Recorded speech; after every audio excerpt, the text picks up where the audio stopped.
Good evening, everybody.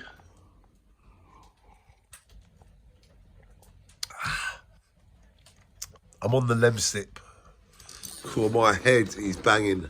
So yeah, I've done a COVID test. I don't have it. I done one this morning. I didn't have it. I did one yesterday. I didn't have it. I've had the sore throat for about a day. So I thought COVID. I've had both my injections. I've had the booster. I didn't think I had COVID, and it shows that I haven't got COVID.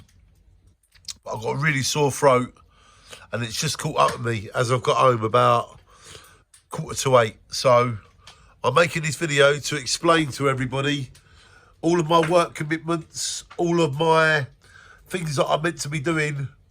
I'm not doing any of them until I'm better.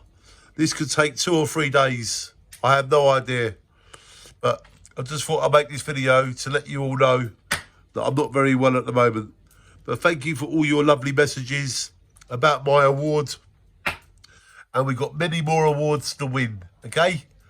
Many, many more awards to win. Shine on, everybody. Take care of yourself. Shine on. And I'll see you when I see you. Hopefully sooner rather than later. Take care, everybody. Shine on, you beautiful people. Shine on.